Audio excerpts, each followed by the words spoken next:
Hello, my name's Dan Hadaway, and this is CyberViews. And for today's interview, I'm bringing back a hero from our second season, Michael Hartke. Mike, not everybody got to see the second season, so why don't we just start by you introducing yourself again? Sure. My name is Michael Hartke, and I'm the Executive Vice President here at Infotex, uh, responsible for the day-to-day operations. Ultimately, I've been with the company for about 14 years, and yeah, I'm moving more into that role as we speak. Very good. And so, you know, Dan, Dan, before we get started, can I ask what happened with that? yeah, actually, William asked the same thing. And so, suffice it to say, in seasons 1 and 2, I was wearing an Italian fedora, and I really did like the look for the podcast. But and by the way, we should put it out there. It's in the middle of July. We don't know exactly how long it's going to take this podcast to get published. But if we say anything today, it could be totally eclipsed by news tomorrow.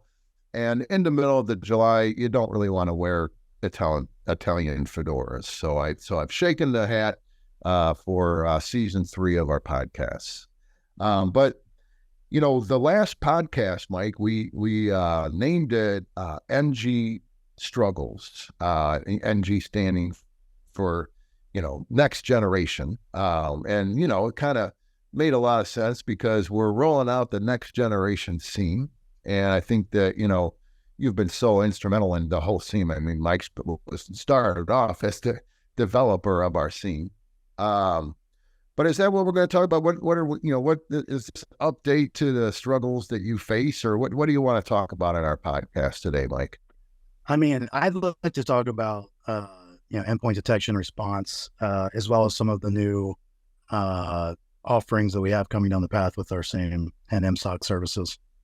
The guy is responsible for the day-to-day. Why don't you get right into the day-to-day, right? Because I feel like you're knee deep in EDR right now. And so I think maybe what it is Mike's like, well, I might as well be prepared, right? You want to talk about what you know. And since you've been living and breathing EDR these last couple of years, just kind of go to the beginning. How did we start? How did Infotex get started in what I call EDR, endpoint detection or response? Around 2020, that, we saw an increased need for being able to manage and monitor and secure and help our clients secure endpoints that were away from the office. COVID was the pandemic, and I mean, all of our most of our banks, all of our banks ended up essentially shut down and moving to remote operations. I think there was like a really basic skeleton crew. Thinking back, it feels like 10 years ago, but I think some branches would shut completely down and some might have a skeleton crew, but everybody else was remote. And, that created new challenges and problems for our clients. And, that's the business we're in is helping our clients solve their problems. So, well, and given that most of our clients were banks, I can see, because banks weren't remote, the rest of the world, zero trust was really an important paradigm shift because they were all starting to work from home, or at least giving people access from outside of their organizations. Whereas banks, who are always late adopters to technologies that increase risk, that, for good reasons, we want to make sure that, our customers are safe in the banking industry, right? But the pandemic kind of forced them to the zero trust table. Am I right about that? Yeah, absolutely. I mean, the crazy thing about it, not only zero trust, but just remote access. I mean, so a lot of clients had VPN, but they weren't using it, or they were using it only for, one or two high admin style users in the IT department or whatever. And now all of a sudden the whole board needs it, the president needs it, everybody needs it. And so so they had to turn those services on, and it was pretty new experience. And that's where our clients started to come to us. How do we secure this? How do we handle this? I mean, fortunately, we saw it coming thanks to our clients. The thing we always have gone for us is that we listen very intently to our clients. So tell us about that experience. Yeah. So, First and foremost, we're looking at, do we develop it ourselves or do we partner? And so, we had to kind of figure out, which was best. And became pretty obvious pretty quickly that the offerings out there that we could partner with were very, very mature, and they were very successful. So we kind of started there, that's where we kind of pivoted. So then we had to look for a partner. And then so, vetting that partner, we looked at every single solution out there and vetted every solution. And, had to find partners to work directly with us to be able to add that solution to our security stack. We ended up partnering with SentinelOne. They rose to the top fairly quickly. And, out of, they ended up in the top 3, top 5 constantly. And I think we've made a good choice. We've been told by several of our clients that they were already looking, they were thinking about SentinelOne. They were hearing good things about SentinelOne, is the way that I think I hear mostly. And so it was kind of happenstance or kind of perfect fit. Well, and I'll have to say it was kind of one of those situations where, had the pandemic lasted longer, maybe we could have developed it ourselves. You know what I'm saying? But it was also one of the advantages that I'm understanding that comes with EDR is the AI capabilities. And let's face it, there's no way we were going to be able, we could have outsourced it, that, we could have, modularized AI into our applications. And, I understand Zero is kind of getting set up to do that as well. But for our overall scheme of things, we were rolling out NG SIEM at the same time. And so, the fact that you went and found that partner was brilliant. And then just the approach that we took towards it, it very much reminds me of when we realized, wow, everybody, everybody needs to start looking at something besides our spreadsheets for risk assessments. What was it, way back in 2010, I think we started realizing the spreadsheet risk assessment days are numbered. And so we started looking at, what kind of solutions are out there. Not that we were going to offer, a risk assessment application, but more because we wanted to be able to answer our questions that we were getting from our clients. And I truly believe that, with this EDR, we just wanted to start learning it. And that was when we realized we need to probably, because we can bring in logs from any EDR system. Am I right? Yes. That's actually kind of, that helped me feel good about the decision we made, partnering with, other EDRs and bringing in those logs, working with our clients that have partnered with other EDR providers and bringing in those logs. But that's, that was actually at the same time we added that to our service stack. And so right now, what are we watching? We're watching obviously SentinelOne sites. We're watching Carbon Black. I understand. Any other EDR applications that our clients are using, because I don't want to give this is not a marketing podcast. I want to give the impression that S1 is the only thing out there. I'm just kind of interested in, how you brought in, how Infotex was able to so quickly pivot and start offering EDR. What other kind of EDR applications are out there, just in case the listeners of this podcast want to investigate more than what we're offering? But Carbon Black, SentinelOne, Trend Micro, a lot of the traditional AV people are getting in on it. Cylance is in there as well, which the joke is that they're a BlackBerry company. I didn't realize BlackBerry was still around, let alone doing EDR. And then actually somebody at the association kind of schooled me on that. They kind of stayed in the business more than just the phones. But yeah, well, tradition, the original remote endpoint, or at least one of the original remote endpoints is now in the endpoint detection. So go figure, right? Yeah. So. I can say I do not miss supporting BlackBerry phones. Well, great. And so, I really, let's kind of back away from the specific offerings that Infotex offers. we do see a lot of banks standing up EDR that are our audit clients that, what I mean? And therefore they're completely out of we wouldn't offer EDR to them because we're auditing them. And they seem to be very, very satisfied with even, the flavors of EDR that I've never heard of, what I mean? And so it seems to offer a lot of capabilities. And so can we kind of talk through a little bit of that? Why does someone want, let's forget banks, let's forget, infotex clients, let's forget, why would a typical small business want to take a look at endpoint detection or response, especially if they've gone through all the hoops they've gone through to stand up their existing, security posture. They got UTM on the firewall, they've got antivirus, two different, versions of antivirus on their endpoints. They have the firewalls turned out on their endpoints. They're using mobile device management for their remote endpoints. Why do they need to, at this late stage, even consider something new like EDR? Well, so adding EDR directly on top of all that, I can see where, that question might arise, but you're going to get some economies as well.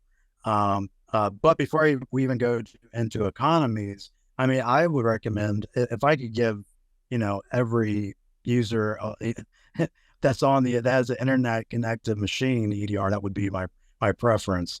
Because the idea is that if all those things that you just mentioned was enough, we wouldn't need EDR, right? There are still ways to get through. There are still advanced persistent threats that are not caught by those traditional methods, right? So there is still gaps in that. Well, we should start. What is EDR? What makes EDR different than the controls we have in place? So EDR is, you can think of it kind of like a advanced next generation antivirus and also an endpoint protector. Like a host-based IDS, right? I mean, that's really what it is a host-based IDS. Am I right about that? It detects potential incidents and it can quarantine them. That's what I really liked about, the capabilities of EDR. Yeah. Am I getting that right? Or yeah, well, I mean, it does even more than that too. I mean, it's watching every single thing that's happening on that device. So, and that's being sent upstream to a cloud connected console. So, your MSSP, your MSOC, you have the ability to do segregated isolation or remote isolation, take that system completely offline to the rest of the world, but still connected to your cloud console where you can do investigation, remediation. Depending on your product, you can sometimes roll it back to the last known good, and all that kind of stuff. So, yeah, and on top of that, you have the artificial intelligence piece, the behavioral analysis piece. Not only is it watching and logging everything that's happening on that endpoint, but it's also, watching for unusual behavior. This person just touched 1,000 files. They usually only touch 5, that kind of thing. And that really, I think, is probably where it's not really like AVS or even IDS, because it's not signature based as much as it is behavior based, right? So, right. Well, it also has a signature based in it as well. So, you have the traditional signature based, and then you have, the AI, which is kind of, its own, kind of signature. It's just kind of a different signature. And then you have the user behavior analysis, which is, kind of more like machine learning. Got it. What's different. Got it. And so those 3 functionalities are all in one particular application. The other thing I'm hearing is that the price of EDR is kind of hard to walk away from. That it's, and so why is that? I mean, are we underpricing our product, or what's the deal with the pricing of EDR? I hear that almost as much as to me, what's important is that it makes you safer. But I always hear, and it doesn't cost hardly anything in the total cost of ownership. What's that mean? Yeah, so I think the reason why the total cost of ownership ends up being a lot lower than expected, and even than what you might see originally in a price quote, it are those economies that I mentioned that we would hopefully get back to. There's several uh, applications, endpoint applications you're going to be able to consolidate. Um, it does replace your traditional AV, and in most antivirus, and in most corporations, organizations today, that's not cheap. So right there, and on top of that, the service unmanaged is much more affordable than managed. But because we've already built this infrastructure, to bring that into our managed infrastructure is just it's a no-brainer. It lowers our risk, so it makes sense, and so we're able to make that economically make sense as well. Makes sense. And plus also, I mean, I know from our perspective, it wasn't that long ago that we started really talking about we need logs from everywhere. And I still maintain that if we have logs from everywhere, everywhere is going to be safer. But would you agree that if you have EDR on your endpoint and you've got somebody monitoring that EDR, that getting logs from that endpoint is not as important as it used to be before EDR was available? Am I saying the right thing there, or is it more just hey, it all depends on how many layers you need on that endpoint? I think it's really layers. So you're getting a lot of the same data, but you're not getting exactly the same data.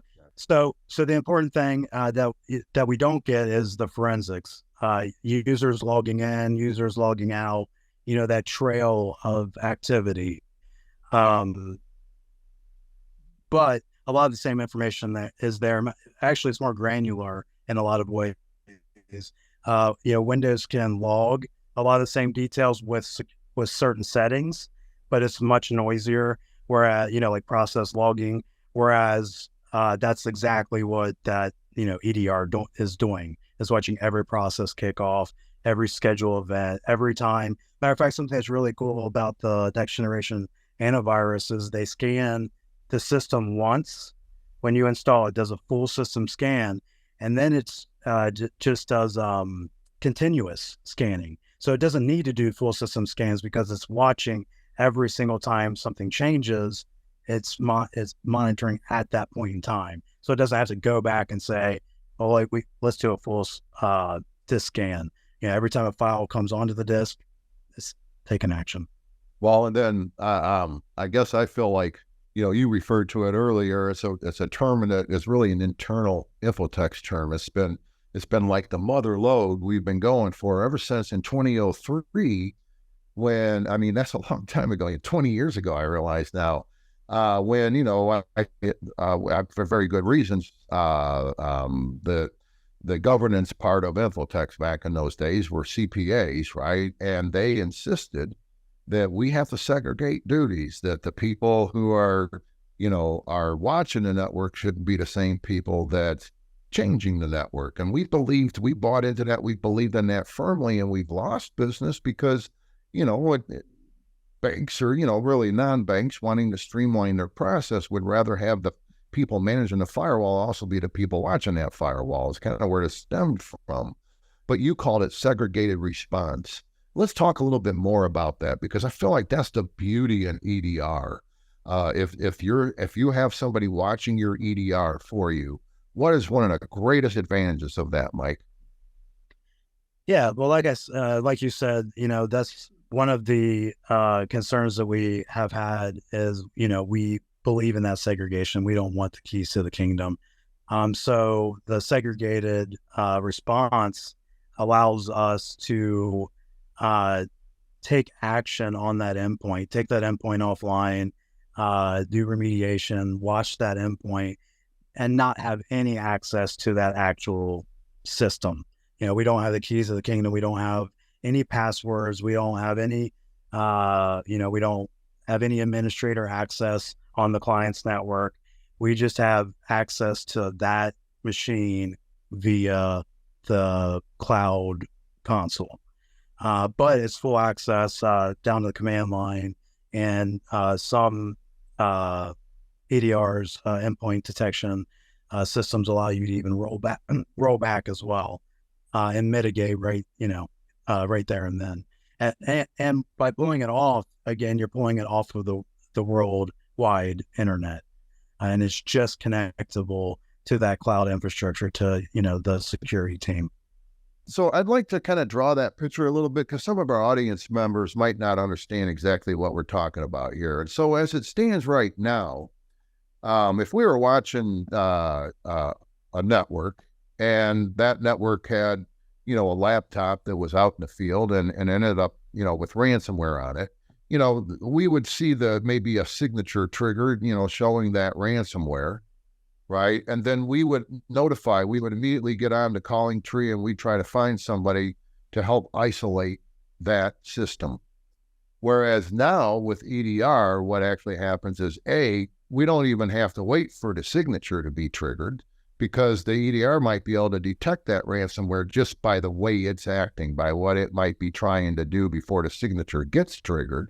B, it will then isolate that laptop if it suspects that there's a security issue there, and then notify the SOC. A data security analyst on the SOC would then investigate. By the time the administrators show up the next morning, if this is all happening in the middle of the night, there would actually be kind of a profile on that particular endpoint that we'd be able to provide to the administrators, so that they can then proceed with addressing that laptop, which would include rolling it back if they wanted to its state before the ransomware ended up on the machine. Am I saying all that correctly? Is that how that picture would unfold? Yes, absolutely. And I think the most important thing about that is that we're taking it offline, right? With ransomware, you don't want to spread. You are really worried about that lateral movement. Got it. Any other kind of benefits that come with EDR, Mike? So I mean, there's a lot that I feel over traditional antivirus. The cloud management piece, the AI, machine learning, behavioral analysis. Some of the traditional antivirus do that, or try to do that with heuristics.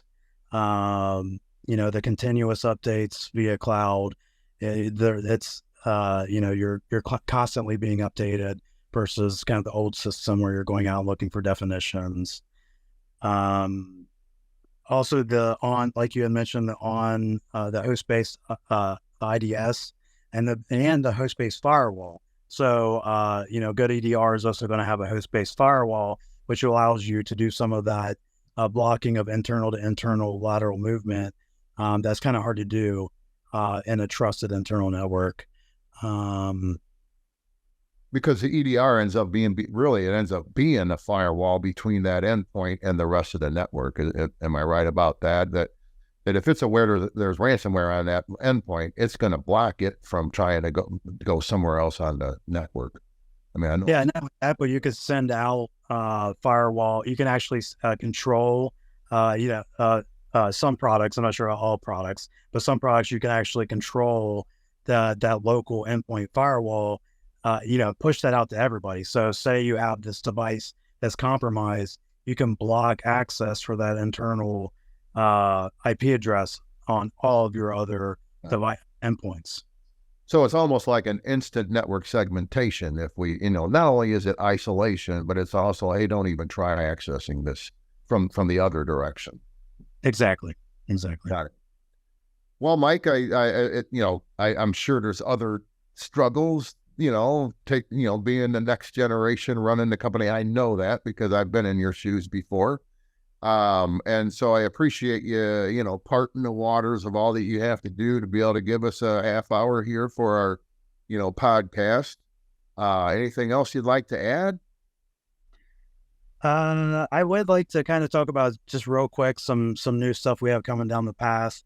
So along with our EDR offering, we're also offering canary files. Those are very high value targets that we would watch intently. And so we're spinning up that service. And then right behind that, we're hoping to add, or we're looking to add, we're testing and a honeypot service as well. So just love to see our offerings growing and just, providing more value. Great. Well, I really appreciate your time again, Mike. And, we'll probably be interviewing you again in our next season. And thank you very much. My name is Dan Hadaway. And I'm Michael Hartke. And this has been a CyberViews presentation by Infotex. Never forget, awareness is 9/11 to the battle.